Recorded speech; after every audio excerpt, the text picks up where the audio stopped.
드디어 한상재와 함께하는 인리뉴스가 방송됩니다.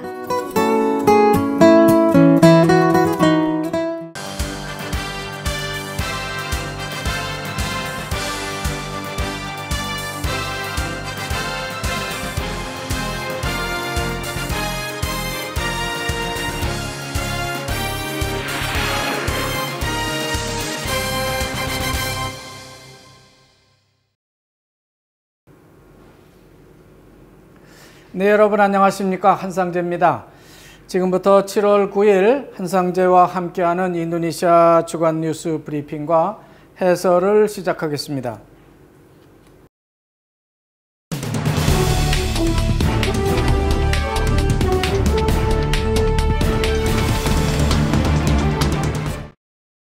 인도네시아 정부는 2주 전에 북부 수마트라 또바 호수에 침몰된 신나르방온 페리선 구조 작업을 종료할 것이라고 발표를 하고 있습니다. 이미 배가 침몰된 지 2주가 지나고 있는 데다가 파도와 강풍이 너무 세기 때문에 구조 작업을 도저히 계속하기 어렵다는 상태를 이유로 말하고 있고요. 선체와 실종자 시신을 인양할 수 있는 장비도 갖추지 못하고 있다는 그런 이유를 내세워서 수색 작업을 이제 종료한다고 말하고 있는 겁니다. 우리나라에서 문제가 됐던 세월호는 바다에 침몰한 배이기 때문에 어떻게든 인양을 할 수 있었지만은 또바라고 하는 호수는 내수면 호수이기 때문에 인양 장비를 갖춘 배를 어디서든 빌려다가 쓸 수 있는 그런 상황이 아니라고 하는 겁니다. 거기가 바다라면은 어떻게든 다른 나라에서 최신 장비를 가져다가 배를 건져 볼 수도 있겠지만은 또바라고 하는 것은 내륙 호수이기 때문에 그런 장비를 동원할 수 있는 그런 장소도 아니고 특수한 지역이라고 하는 것이죠. 따라서 정부는 침몰 지역 인근에 실종자 위령비를 세워주는 것으로 주민들을 설득하고 있긴 한데 어떤 한 실종자 가족은요 강력하게 반대를 하기도 합니다. 그렇지만 대부분의 실종자 가족들은 정부의 설득을 받아들이고 호수에 위로의 꽃을 던지는 것으로 친인척과 가족들을 잃은 그런 슬픔을 달래고 있습니다. 또바 호수 페리선 실종자 가족들이 꽃을 그 호수에 던지고 있을 때 그러니까 3일 낮 화요일이 되겠는데요. 승객 148명과 오토바이 그리고 차량 48대를 싣고 남부 슬라웨시 남쪽 하단부와 슬라야르라고 하는 섬 중간 해협을 항해하던 까엠 레스타리 마주호라고 하는 페리선 한 척이 또 침몰하는 사고를 냈습니다. 그 선장에 의하면 침몰 당시에 배에 물이 차기 시작했기 때문에 일부러 배를 좀 얕은 곳에 좌초를 시켰다고 하는 겁니다. 좌초된 지역이 다소 낮은 지역이었는지 대부분의 승객들은 구조됐고요. 선박은 침몰된 상태 그대로고 승객 약 45명은 실종된 채 그대로 보고되고 있습니다. 사실 이 배는 침몰됐다고 보기는 좀 어려울 것 같고요. 그저 좌초된 것으로 해석하는 것이 맞을 것 같습니다. 따라서 아직도 선체 상부는요 노출되어 있기 때문에 큰 사고로 이어지지는 않았다는 그런 다행스러운 소식이 되겠습니다. 그렇지만 이렇게 아주 빈번하게 인도네시아 해역에서 페리선이라든지 일반 화물선 침몰 사고가 발생하고 있는 데는 기후적인 문제도 많고요. 선박의 노후 내지는 승객과 화물을 과적하는 데 있는 것으로 그렇게 보도되고 있습니다. 지금 인도네시아는 우기에서 건기로 전환되는 환절기에 해당되고 있기 때문에 바람이 세게 불고요. 높은 파도가 일고 있는 게 일상입니다. 적도에 무슨 환절기냐고 하는 분들이 있을 수 있는데요. 하지만 엄연히 적도에도 우기와 건기로 나뉘는 환절기가 존재하고 있습니다. 환절기에는 주로 악천후가 자주 발생하고 있는데 그런 악천후에도 불구하고 대부분의 페리선들은 선박이 노후하고 장비마저도 완벽하지 못한 상태에 있는데도 과적과 또 승객을 초과해서 싣고 억지로 항해를 하고 있는 것이 아주 일반적입니다. 따라서 지금 같은 환절기에는 가능하면 바다 낚시라든지 바다 여행을 삼가는 것이 좋을 것으로 그렇게 생각이 되고 있습니다.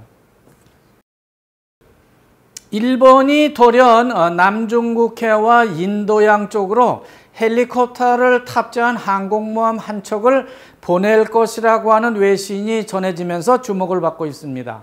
일본이 이렇게 항공모함을 남중국해로 보내고 있는 것은 이번이 두 번째라고 합니다.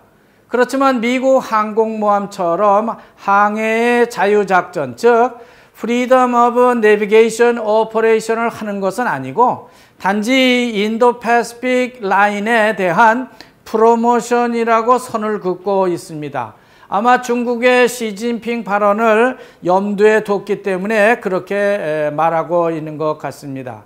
시진핑은 지난달 제임스 마티스 미국 국방장관과의 면담에서 중국은 평화적 해결을 원하고 있는 것이지 남중국해에서 분쟁을 원하고 있는 것은 아니라고 말한 바 있습니다. 그러나 만약 분쟁이 발생하게 된다면 중국은 남중국해에서 1인치도 물러서지 않을 것이라고 선언하고 있는 걸 볼 수 있습니다. 어쨌든 일본이 항공모함을 동남아시아와 인도양으로 보내는 것은 2차 세계대전 이후 처음 있는 일로 남중국해를 지나야만 하는 주요 무역 항로를 중국에 내주지 않기 위한 선제적 조치로 보여지고 있습니다. 다음은 루피아 약세와 주식 인덱스 소식입니다. 지난 5월 말 루피아가 14,400대를 오르락내리락 하면서 인도네시아 외환보유고는 122.914 밀리아르대로 내려앉고 있는 가운데 7월 초 뱅인도네시아는 기준금리를 5.25%로 인상 조치하고 있습니다. 거기다 미국 트럼프 대통령의 사우디 석유 증산 요청 발언을 계기로 WTI 국제 유가는 배럴당 74.15달러로 뛰고 있고요. 브렌트유도 79.23달러까지 뛰고 있는 걸 볼 수 있습니다. 급기야 인도네시아 정부는 어떻게든 수출을 많이 하도록 이렇게 배려를 하고는 있다고 하지만은 현실은 그렇지 않습니다. 생고무 CPO 등 원자재 가격이 점점 더 하락하고 있거나 더 까다로운 수출 장벽에 막히고 있기도 하는 겁니다. 따라서 퍼르타미나 인도네시아 국영 석유 회사도 국내 유가를 인상하는 조치를 취하기 시작했습니다.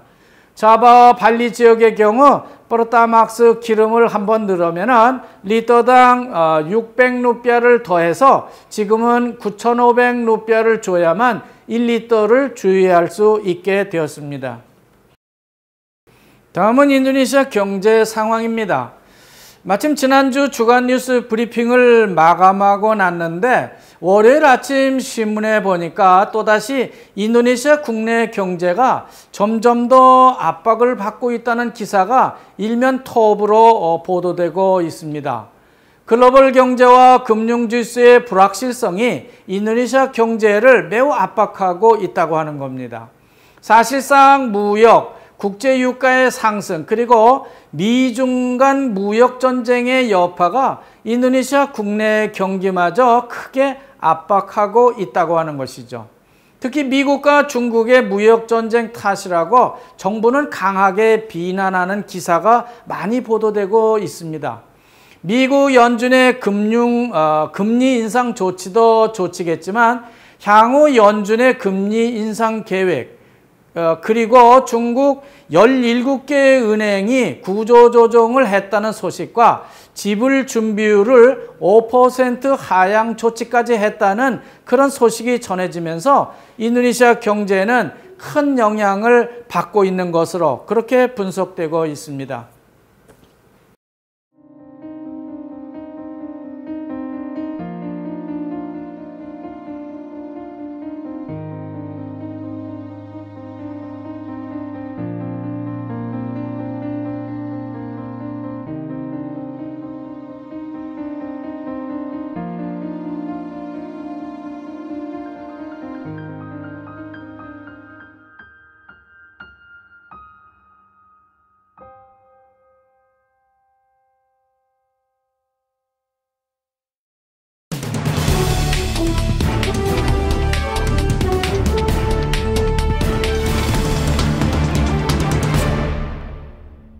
또 지난 6월 말 컴파스 신문 일면 톱을 보면요. 스마킨 브랏 도롱 에코노미란 제목으로 인도네시아를 비롯한 아세안 주요 국가들의 경제 문제를 다루고 있어서 주목을 받고 있습니다.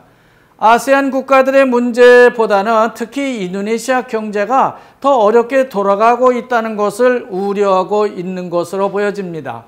인도네시아 경제가 비록 그 기반이 튼튼하다고는 하는데 외부의 영향을 너무 크게 받고 있기 때문에 금년 경제가 상당히 어려울 것이라고 전망하고 있다는 겁니다. 인도네시아 언론이 외부 영향으로 거론하고 있는 것을 보면요. 역시 중국의 경제 성장률 저하를 제1번으로 꼽고요. 국제 유가의 인상을 꼽고 있습니다. 거기다 인도와 유럽의 경제 성장률 둔화도 또 하나의 문제가 될 수 있다는 것을 지적하고 있는 겁니다. 물론 이런 경제 문제는 미중 간 무역 전쟁을 염두에 둔 것이긴 하겠는데요. 중국이 금년 경제 성장률을 6.5%로 하향 조정하고 있기 때문에 금년 인도네시아 경제도 거기에 따라서 더 어려워질 수도 있다는 점을 강조하고 있습니다. 외부 요인도 요인이겠지만은 국내적 상황도 문제라고 하는 지적을 배제하지 않고 있습니다. 즉 루피아 환율의 급락이 있고요. 주식시장 인덱스의 하락세도 문제의 하나라고 하는 것이죠.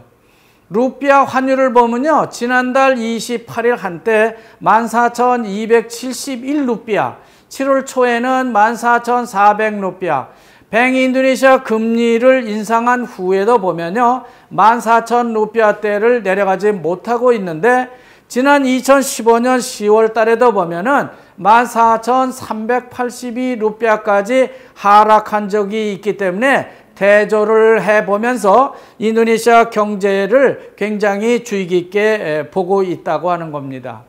또 종합주가지수는 금년 초에 보면은 6,339.238까지 크게 치솟은 적이 있기는 하지만은 지금은 5,667.319대로 추락하고 있는 것을 볼 수 있겠습니다. 그래서 그런지 인도네시아 신문은 우리나라 원유 환율이 1,120원대로 강세를 보이고 있고 코스피 인덱스도 하락을 하고 있지만은 아세안 주요 국가들의 환율과 인덱스도 동일한 추락 현상을 보이고 있는 것을 대대적으로 보도하고 있습니다. 주요 아세안 국가들의 금년 1월부터 6월까지의 환율 변화를 보게 되면은 말레이시아 링깃만 0.05% 강세를 보이는 반면에 태국 바토아가 마이너스 1.62%, 싱가포르 달러가 마이너스 2.35%, 인도네시아 루피아는 마이너스 5.71%, 필리핀 페소는 마이너스 6.74%까지 떨어지고 있다고 합니다. 한편 종합주가지수는 싱가포르 STI 지수가 마이너스 4.27 정도 빠지고 있고요. 말레이시아의 STSE BM 지수도 마이너스 7.30% 빠지고 있습니다. 또 태국 SETI 지수도 마이너스 7.81% 빠지고 인도네시아 자카르타 JCI 지수를 보면은 마이너스 10.83%, 필리핀의 PSEI 지수를 보면 마이너스 17.43%까지 빠지고 있는 걸 볼 수 있습니다. 따라서 금년 하반기 인도네시아 경제 전망을 보면은 그리 밝지는 않다고 하는 그런 우울한 말씀을 드리지 않을 수 없겠습니다. 인도네시아의 커럽션 방지위원회, 즉 카페카라고 하는데요. 카페카는 한국에서 그 방지책을 좀 배워야 하겠다는 기사가 전해지고 있어서 깜짝 놀랐습니다. 이근리라고 하는 반부패 및 시민권리위원회 부위원장이 인도네시아 카페카 아구스 라르조 위원장을 만나서 전했다고 하는 이야기를 기사화한 것 같은데요. 한국은 부정부패를 저지른 사람에게 창피를 주는 방법으로 부정부패 지수를 낮췄고 경제도 부흥시켰다고 말하고 있는 겁니다. 창피를 줘서 최고의 성공을 거둔 사례로 김대중 정부와 박근혜 정부를 꼽고 있습니다.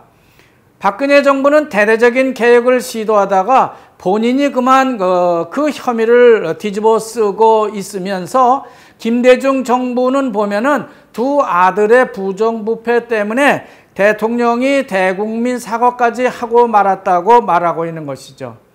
그러나 박근혜 대통령은 아직 재판 중에 있기 때문에 적절한 예가 되는 것 같지는 않고요. 오히려 노무현 대통령의 자살이 창피의 극치로 볼 수 있을 것 같다는 생각을 해보게 됩니다. 하여간 우리나라 사람들이 창피를 당하지 않기 위해서 부정부패를 멀리하고 있다는 것이 정말 맞는 표현인지 다소 의문이 들지 않을 수 없습니다. 지난달 27일 발리 군웅아궁이 다시 강한 화산재를 뿜어내기 시작했기 때문에 산간 주변에 살던 주민들이 대거 대피소로 이동을 했고 발리 공항도 한때 이착륙을 하지 못해서 수많은 관광객들이 큰 불편을 겪은 바 있습니다. 일주일이 지난 지금도 군웅아궁은 계속해서 분할을 지속하고 있기 때문에 많은 관광객들이 발리섬 건너편 바뉴앙이라고 하는 공항을 경유하거나 바뉴앙이 해변에서 발리를 바라보면서 군웅아궁 화산이 잠잠해지기를 기다리고 있다고 합니다. 그러나 인도네시아 정부는 대피하고 있는 주민들을 자기 집으로 돌아갈 것을 권유하고 있습니다. 자칫 주민들의 대피 때문에 발리 관광산업에 큰 피해를 줄 수 있을 것 같다고 보고 있는 것 같습니다. 하지만 발리 여행을 계획하시는 분들은 사전에 군웅아궁 화산 분화에 대한 정보를 확인해보고 가시는 것이 안전한 여행이 되지 않을까 생각됩니다. 금주 인도네시아 주간 뉴스는 여기까지 하겠습니다. 시청자 여러분 대단히 감사합니다. 안녕히 계십시오.